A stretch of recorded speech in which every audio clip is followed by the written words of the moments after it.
20 aastat olid Araabia Ühendemiraadid Iraani jaoks lahti jäänud uks. Kõik teised uksed maailmas sulgusid. Ameerika sanktsioonid sulgesid 2010. aastal pangandussüsteemi. Euroopa piirangud karmistusid. 2012. aastal dollaripõhine finantssüsteem pandi lõplikult kinni. 2018. aastal, kui Trump tegi JCPO'le lõpu ja rakendas maksimaalset survet. Aga näete, Dubai oli alati avatud Iraani eliidile ja loomulikult ka Iraani ametnikele. Just nii saidki Iraani ametnikud varastada miljardeid, võib-olla isegi 10 miljardeid Iraani majandusest ja panna need oma taskusse. See varipangandussüsteem aitas Iraanil liigutada 10 miljardeid dollareid nimetud ettevõtete kaudu Iraani käsilaste võrgustikesse, Iraani raketiprogrammi ja loomulikult IRGC komandöride ning nende välismaal elavate perede taskutesse. Aga see kõik muutus, kui Iraan hakkas lihtsalt ellujäämise nimel Araabia Ühendemiraate ründama. Kui see sõda algas, said Iraani juhid kiiresti aru, et ainus viis võimu säilitamiseks on kogu piirkonna mahapõletamine. Ja täpselt seda nad tegidki.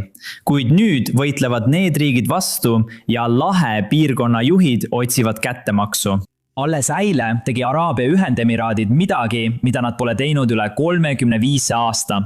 Nad lahkuvad OPEC-i organisatsioonist. Nad ütlevad, et ei taha olla osa millestki, milles Iraan osaleb. Ja just sellepärast saab Araabia Ühendemiraatidest nüüd iseseisev naftatootja, üks suurimaid maailmas. Kuid sellega nad ei piirdu. Nad võtavad sihikule ka Iraani pangakontod, Iraani eliidi ja loomulikult Iraani varipangandussüsteemi, millest islamirežiim sõltub. Lähis-Ida tulevik muutub igaveseks. Ja islamistlik režiim ei pruugi seda päeva näha. Alustame OPEC-ist. Neile, kes ei tea, OPEC on rahvusvaheline naftat tootvate riikide kartell, kuhu kuulub ka Iraan ja mis koordineerib tegevust, et hoida nafta hinda kõrgel. Neil ei ole täielikku kontrolli nafta hindade üle, sest loomulikult on suuri tootjaid ka väljaspool OPEC-it, näiteks Ameerika Ühendriigid, kuid siiski on neil märkimisväärne mõju. Ja nüüd see mõju aeglaselt kahaneb. Alles eile teatas Araabia Ühendemiraadid, et lahkub OPEC-ist alates 1. maist. See on 2 päeva pärast. Araabia Ühendemiraadid olid varem OPEC-i 3. suurim tootja, või nad on tegelikult OPEC-i 3. suurim tootja kuni 1. maini. Aga nüüd, kui nad organisatsioonist lahkuvad, annab see riigile rohkem paindlikkust otsustada, kui palju nad soovivad toota. Näite, OPEC töötab nii, et nad kogunevad koosolekule, kõik juhid või kõik riikide esindajad ja otsustavad, kui palju iga riik peaks tootma. Põhimõtteliselt kehtestavad nad kvoodi. Nii saavad nad piirata pakkumist avatud turul ja kuidagi hoida seda hinda, mida nad soovivad hoida. Aga nüüd, kui Araabia Ühendemiraadid lahkuvad organisatsioonist, ei pea nad enam järgima OPEC-i seatud kvooti. Nad võivad toota nii palju, kui neil võimekust on. Nüüd tahaksin siin anda realistliku pildi, sest see on küll selgelt hea uudis, kuid mitte nii hea, nagu paljud seda esitavad, eriti lühiajaliselt. Vaadake kvooti ja seda, kui palju Araabia Ühendemiraadid on organisatsiooni raames tootnud. Araabia Ühendemiraatide OPEC-i kvoot oli 3,5 miljonit barrelit päevas, kuid toodang oli vaid 2,2 miljonit barrelit päevas. Nii et nad olid juba oma kvoodist kõvasti allpool. Nii et see polnud nii, et kvoot oleks neid palju tootmast takistanud. Nüüd ütles Araabia Ühendemiraatide energeetikaminister, et kuna nad lahkuvad OPEC-i organisatsioonist, saavad nad vajadusel suurendada tootmist kuni 6 miljoni barrelini päevas, kui turg seda nõuab, ehk kui nad leiavad ostjaid. Pikas perspektiivis, kui Araabia Ühendemiraadid suudavad jõuda 6 miljoni barrelini päevas, on see kindlasti suurepärane uudis kõigile inimestele üle maailma, kes ostavad naftat. Põhimõtteliselt inimestele nagu sina ja mina. Tõenäoliselt pole see hea uudis naftafirmadele, aga keda see huvitab. Aga näed, põhjus, miks Araabia Ühendemiraadid toodavad nii palju vähem, kui nende OPEC-i kvoot ette näeb, ei ole seotud OPEC-iga, vaid pigem Hormuzi väinaga. Nagu te teate, on Hormuzi väin Iraani blokaadis. See tähendab, et laevad ja tankerid ei saa sisse ega välja liikuda. Ja selle tõttu ei ole Araabia Ühendemiraadid tootnud nii palju, kui OPEC neile lubab. Kuid neil on sellest möödapääsemiseks lahendus. Vaadake seda kaarti. Nagu näete, on Araabia Ühendemiraatidel torujuhe, mis läbib kogu riiki ja viib nafta põhimõtteliselt üle Hormuzi väina. See torujuhe väldib väina. Kui te vaatate, siis varem viisid Araabia Ühendemiraadid nafta lihtsalt oma väljadelt lähimasse sadamasse ning tanker viis selle üle Hormuzi väina ostjani. Aga nüüd, kui Iraan on Hormuzi väina sulgenud, viivad Araabia Ühendemiraadid nafta selle torujuhtme kaudu üle kogu riigi. Kahjuks ei ole sellel torujuhtmel aga suurt läbilaskevõimet. Ma arvan, selle võimsus on umbes 1,5 miljonit barrelit naftat päevas. Ja see ongi praegu kitsaskoht. See tähendab, et Araabia Ühendemiraadid suudavad küll rohkem toota, aga nad ei saa rohkem eksportida enne, kui Hormuzi väin taas avatakse. Ja sellepärast toodavadki nad palju vähem, kui neil tegelikult võimekust oleks. Aga pikaajaliselt ei ole see kindlasti Iraani jaoks hea uudis, sest see on veel üks märk sellest, et Araabia Ühendemiraadid ei soovi Iraaniga mingit tegemist teha. Ja kui sa oleksid Araabia Ühendemiraatide minister või kodanik, siis sa teaksid miks. Vaata, mida Iraan on viimase 60 päeva jooksul teinud. Näed, sõja ajal tulistas Iraan rohkem rakette ja juhitavaid rakette Araabia Ühendemiraatide pihta kui ühegi teise riigi pihta, mida ta ründas. See hõlmab ka Iisraeli, mis oli riik, mis ründas Iraani otseselt. Ja hoolimata sellest ründas Iraan omakorda Araabia Ühendemiraate, hävitades lennujaamu, sadamaid, naftarajatisi, kõike, mis neil kätte sattus. Emiraatide vaatenurgast polnud selles mingit loogikat, sest AÜE ei andnud kunagi Ameerika Ühendriikidele luba kasutada riigi baase ega isegi AÜE õhuruumi Iraani ründamiseks. Nad ei olnud selles sõjas osalised. Aga Iraan oli vihane selle üle, et AÜE on osa Abrahami kokkulepetest. Nad on üks väheseid Lähis-Ida riike, kes tunnustab Iisraeli riigina. Ja just sellepärast ründas Iraan AÜE-d rohkem kui ühtegi teist riiki piirkonnas. Ja loomulikult arvas Iraan ka, et kui nad ründavad tsiviilhooneid ja kortereid riigi sees, siis võib-olla see paneb Ameerika Ühendriikidele suurema surve sõda lõpetada. Nad tahtsid sisuliselt korraldada terrorirünnakuid lootuses, et režiim jääb ellu. Aga tead mis? AÜE ministrid ja loomulikult ka AÜE kodanikud pole seda unustanud. Tegelikult ütlevad nad avalikult, et pärast seda, mida Iraan on teinud, pole enam tagasiteed. Nad ei suuda kunagi taastada usaldust Iraani režiimi vastu. Kuulake. Et taastada oma suhteid piirkonnas ja tal on seda tõesti vaja ning ma ütlen, et suhteid tuleb taastada, sest usalduse taastamine minu arvates ei tule kõne alla. Need on kaks erinevat asja. Sind ei saa rünnata 2800 raketti ja drooniga ning siis rääkida mulle usaldusest. Selle taastamine võtab väga-väga kaua aeg. Nüüd Iraani vaatenurgast usuvad nemad, et see oli midagi, mida nad pidid tegema. Nad pidid ründama kortermaju ja lennujaamu teistes riikides, sest see oli nende arvates ainus viis režiimi ellujäämiseks. Aga kahjuks, nagu näed, Iraan on väga, ja ma mõtlen tõesti väga sõltuv Araabia Ühendemiraatidest. Ja see sõltuvus pöördub nende vastu pärast seda, mida nad selles sõjas tegid. Et mõista, millest me siin räägime, vaata seda USA rahandusministeeriumi teadaannet, mis tehti just eile. Täna osana operatsioonist Majanduslik raev on rahandusministeeriumi amet kehtestanud sanktsioonid 35 üksuse ja isiku suhtes, kes juhivad Iraani varipanganduse süsteemi ja hõlbustavad kümnete miljardite dollarite ebaseaduslike tulude liikumist. Need võrgustikud võimaldavad Iraani relvajõududel, sealhulgas Islami revolutsiooni kaardiväel, pääseda ligi rahvusvahelisele finantssüsteemile. Et saada makseid ebaseadusliku nafta müügi eest, osta rakettide ja muude relvasüsteemide jaoks tundlikke komponente ning kanda raha Iraani terroristlikele käsilastele. Nagu näete, on viimase 2 nädala jooksul USA sanktsioonid Iraani vastu märkimisväärselt kasvanud. Ja need uued sanktsioonid on suunatud just nendele ettevõtetele ja inimestele, kes aitavad Iraanil mööda hiilida režiimi vastu kehtestatud ülemaailmsetest sanktsioonidest. Ja põhjus, miks see kõik praegu toimub, on see, et Araabia Ühendemiraadid aitavad tegelikult Ameerika Ühendriike. Enne seda sõda oli Iraan ikkagi üks enim sanktsioneeritud riike maailmas. Tegelikult olid nad kõige enam sanktsioneeritud riik enne seda, kui Venemaa tungis Ukrainasse. Pärast seda sissetungi võttis Putin krooni endale, kuid sellest hoolimata poleks Iraan pidanud suutma nii kaua vastu pidada nende sanktsioonide tõttu. Aga näete, mõned riigid Lähis-Idas, näiteks Araabia Ühendemiraadid, olid valmis silma kinni pigistama, kui Iraani ettevõtted kasutasid nende riigi süsteemi sanktsioonidest kõrvalehoidmiseks. Täpsemalt öeldes on Araabia Ühendemiraatidel väga keerulised seadused, mis võimaldavad ettevõtte omandi varjamist. Seda on ka Venemaa ära kasutanud sanktsioonidest kõrvalehoidmiseks alates Ukrainasse sissetungist. Põhimõtteliselt saad sa luua ettevõtte ilma, et peaksid kellegi nime kirja panema ja omada lihtsalt omandiõiguse tunnistust. See on lihtsalt paber, mis näitab, kellele ettevõtte kuulub. Ja tegelikult on Araabia Ühendemiraatides palju selliseid ettevõtteid, millel on kümnete miljardite dollarite väärtuses kauplemismahtu või tulu, ilma et maailm teaks, kes nende ettevõtete taga on. See on väga atraktiivne inimestele, kes tahavad sanktsioonidest kõrvale hiilida. Ja Iraan kasutas neid seadusi enne selle sõja algust väga aktiivselt ära. Nüüd, ma ei tea, kuidas teil on, aga isiklikult olen ma vähem valmis silma kinni pigistama, kui keegi laseb minu pihta 3000 raketti ja drooni. Ja tead mis? Araabia Ühendemiraadid tunnevad samamoodi, sest varem, enne seda sõda, polnud neil suurt probleemi sellega, et Iraan kasutas nende riiki ja pangandussüsteemi sanktsioonidest kõrvalehoidmiseks, aga nüüd on. Ja just sellepärast teeb Araabia Ühendemiraadid nüüd Ameerika Ühendriikidega väga tihedat koostööd, et kõik need lüngad ja iraanlaste loodud varipangandussüsteem sulgeda. Iraan on sellepärast äärmiselt vihane. Ja ma näitan teile nende avaldust kohe varsti.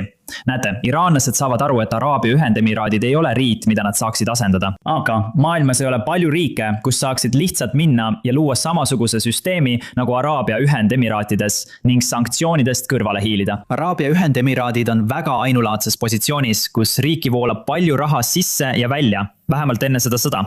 Ja see tähendab, et inimestel oli rohkem võimalusi teha asju, mis olid, tead küll, rahvusvahelise õiguse vastased. Seda on väga raske teha, kui minna näiteks mõnda teise riiki kusagil mujal. Ja kõige hullem osa on see, et iraanlased ei kaota ainult võimalust sanktsioonidest kõrvale hiilida.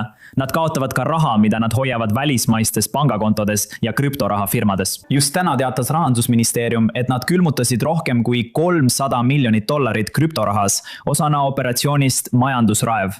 Kui sa liidad sellele kõigele veel USA blokaadi, mis maksab Iraanile iga päev $100 miljoneid eksporditulusid, siis on näha, miks iraanlased muutuvad meeleheitlikuks. Siin on avaldus, mille rahandusminister Scott Dassin eile välja andis.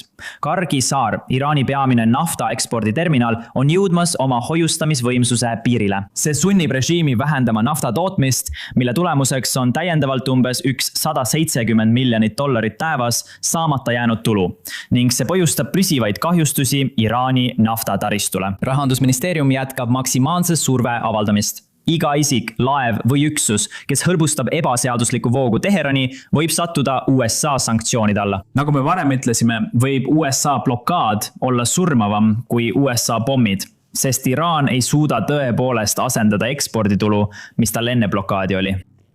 Nad ei saa lihtsalt naftat torujuhtme kaudu või millegi sarnasega transportida. Ja see tähendab, et neil on sõna otseses mõttes rahapuudus. Neil on puudus impordist ja loomulikult on neil puudus välisvaluutast, mida nad saaksid kasutada toidu importimiseks. Siin on Iraani vastus ja taas, nad sihivad konkreetselt Araabia Ühendemiraate. Iraani juhtkond usub tõepoolest, et nad suudavad Pärsia lahe riike jõuga allutada. Iraani riikliku julgeolekukomitee hoiatab, et Araabia Ühendemiraadid astuvad samme, et joonduda Ameerikaga uueks rünnakuks ning et sellele riigile antakse õppetund. Nad ütlevad Araabia Ühendemiraatide kodanikele, et nad pööraksid sellele tähelepanu. Nüüd teevad iraanlased siin veel ühe vea. Nad arvavad, et Araabia Ühendemiraadid tegutsevad üksi, kuigi tegelikult on palju teisi Pärsia lahe riike, kes tunnevad samamoodi. Kuigi praegu teeb suurem osa kahju just Araabia Ühendemiraadid, enne kui räägime neist Pärsia lahe juhtidest ja nende avaldustest, tuletan kõigile kiiresti meelde, et vajutage all olevaid meeldib ja telli nuppe. See aitab meid tõesti väga palju, eriti kui kajastame selliseid uudiseid nagu praegu, sest on palju inimesi, palju ameeriklasi, kes tõesti usuvad, et Iraan võidab seda sõda. Tegelikult on Iraani juhid endiselt peidus. Riik, kes seda sõda võidab, ei pea end maa-alustes punkrites varjama. Iraan on riik, mis januneb raha, tulude ja toidu järele. See ei ole kuidagi võitev riik, kuid mingil põhjusel usuvad inimesed ikka veel, et Iraan võidab. Ja seepärast, kui saad aidata meil seda videot rohkemate inimesteni viia, loodetavasti saavad nad rohkem teada tegelikkusest. Nüüd liigume edasi selle juurde, mida Pärsia lahe juhid ütlevad. Pärsia lahe juhid lükkavad tagasi Iraani väite kontrolli kohta Hormuzi väina üle. Mitmed Lähis-Ida riigid ütlesid teisipäeval, et nad lükkavad tagasi Iraani kontrolli ning on kindlalt vastu igasuguste tasude kehtestamisele tankeritele selle laevatee läbimiseks. See pärineb Pärsia lahe koostöönõukogult, GCC, mis on 6 Pärsia lahe riigi koalitsioon, kuhu kuuluvad Bahrein, Kuveit, Omaan, Katar, Saudi Araabia ja loomulikult Araabia Ühendemiraadid. Kui vaatame, mis Iraanis toimub, siis majanduslik olukord läheb aina hullemaks. Internet on endiselt maas, üle 90 miljoni iraanlase ei saa ühendust ülejäänud maailmaga ega saa jagada oma kogemusi. järjekordne näide režiimist, mis kardab omaenda rahvast rohkem kui kedagi teist. Õnneks on mõned inimesed, kes suudavad siin-seal internetti pääseda, leides võib-olla mõne augu või kasutades Starlinki. Ja nad jagavad, kui halvasti asjad Iraanis tegelikult on. Vaadake seda raportit. Ühel koosolekul esitati raportit Iraani majandusolukorra kohta pärast sõda. Esitleja uskus, et Iraan on majandusliku kokkuvarisemise äärel. Ta ütles, et saadab raportit tippjuhtidele. Täna pärastlõunal nägin Donald Trumpi säutsu. Iraan teavitas meid, et nad on kokkuvarisemise seisus. Halastage raportite kirjutajatele. See oli üks säutsudest, mille keegi Iraanis sees olles välja saatis. Kuidagi õnnestus neil internetiga ühendust saada. Iraani valitsuse majanduslik olukord on üsna kehv ja seda on näha nendest infokildudest, mis jõuavad internetti. Sisemine lõhe kokkuleppe osas on tõeline. Kokkuleppe pooldajad väidavad, et režiim vajab ellujäämiseks kokkulepet. Kokkuleppe vastased usuvad omaenda narratiivi, et Iraanil on pärast seda sõda ülekaal ja Iraan ei tohiks järele anda. Praeguses olukorras sõltub sellest, kas USA suudab Iraanilt kokkuleppe välja meelitada, sellest, kui kaua suudetakse blokaadi hoida ja kui leidlikult suudetakse kujundada kokkulepe, mis ei näi Iraani poolelt alistumisena. Nüüd, viimane osa on üsna oluline.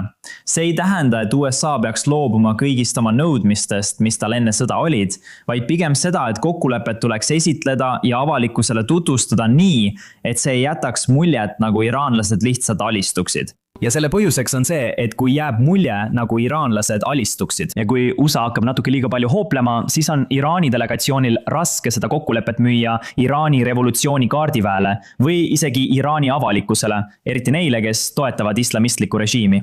Ja sellepärast, kui kokkulepet saab esitada nii, et USA saab kõik, mida tahab, ilma et see näeks välja nagu Iraan alistuks selles sõjas, siis Iraan on selle sõja kaotanud. Seda tegi endine president George H.W. Bush väga hästi, kui Nõukogude Liit 1991 aastal kokku varises. Ta ei keskendunud sellele, et uhkeldada Ameerika Ühendriikide ja lääne võiduga külmas sõjas. Ta keskendus rohkem sellele, et tagada selle kokkuvarisemise juhtimine nii, et see ei tekitaks ülejäänud maailmale suurt probleemi. Siin tahan ma teie tähelepanu tagasi juhtida kohtumisele, mis toimus umbes 3 nädalat tagasi Pakistanis. Pärast seda kohtumist nägime mõningaid aruandeid või võib-olla isegi kohtumise ajal ilmusid mõned aruanded. Need ütlesid, et USA ei kujundanud Iraani rikastamise keeldu kui täielikku rikastamise keeldu, vaid pigem soovis USA seda esitada kui moratooriumi. See tähendab, et Iraan ei rikastaks järgmise 20 aasta jooksul üldse uraani ja pärast seda loodetakse, et sõlmitakse uus kokkulepe. Muidugi, see üks osa ei ütle meile tegelikult palju selle kohta, kas kokkulepe on USA seisukohast hea või mitte. Aga kui me suudame kuidagi kõik teised detailid paika saada ja ikkagi panna Iraani nõustuma, et nad ei rikasta uraani näiteks 20, 30 või 15 aastat, ma ei ole kindel, kui pikk see lõplik ajakava oleks, siis mingis mõttes oleks see positiivne. Muidugi on inimesi, kes jäävad rahulolematuks, sest me alustasime seda sõda nõudmisega, et uraani ei rikastataks üldse, mis tähendab, et Iraan peab nõustuma, et nad ei hakka kunagi tulevikus uraani rikastama. Ja 20 aastat ei ole päris see, et uraani üldse ei rikastata. Aga siiski, seni kuni me saame lisada muid detaile ja piiranguid, ehk et Iraan ei tee midagi salaja, näiteks ei ehita rikastamistehast samal ajal, kui ootab 20 aasta möödumist. Kui me suudame vältida sellist olukorda nagu 2015 aasta leppega, siis ma arvan, et see võiks toimida. Jällegi, kõik sõltub tõesti kõigist teistest detailidest. See ei ole midagi, mille kohta me saaksime öelda, kas see on hea lepe või mitte, ilma kõiki detaile teadmata. Aga vaatame, mis tulevikus juhtub. Eile rääkisime sellest, et Iraan saadab Ameerika Ühendriikidele rahuettepaneku teise versiooni, sest USA lükkas esimese tagasi. Praegu ei ole meil mingit infot selle kohta, kas see teine versioon on Ameerika Ühendriikidele saadetud või mis seal sees on või mis sinna tuleb. Seetõttu ma ei käsitlenudki seda osa selles videos. Aga niipea, kui meil on selle kohta rohkem infot, teeme kindlasti uue video. Nii et kindlasti vajutage allpool meeldib nuppu ja tellige kanal ning kohtume järgmises videos. Et mõista, miks Iraan praegu nii käitub, peame tagasi minema ja vaatama, kuidas Iraan jõudis sinna, kus ta täna on. See ei tähenda ainult 1979 aastasse tagasi minemist, kui toimus islamirevolutsioon. Tegelikult peame minema veelgi kaugemale. 19. sajandisse, kui Iraanis valitsesid Katsaride dünastia. Ja vaatama, kuidas tollase valitseva klassi otsused mõjutavad Iraani tänaseni. Aga tead mis? Just täpselt seda me teemegi oma mitmeosalisel taskuhäälingul, mis just täna välja tuli. Nii et kui sind huvitab Iraani ajalugu ja see, kuidas me jõudsime tänasesse päeva, siis kindlasti mine ja kuula seda. Saad seda vaadata, kui klikid kirjelduses olevatele linkidele või lihtsalt klõpsad oma ekraanil lõppkuva videole. Põhimõtteliselt videole, mis on sinu ekraanil.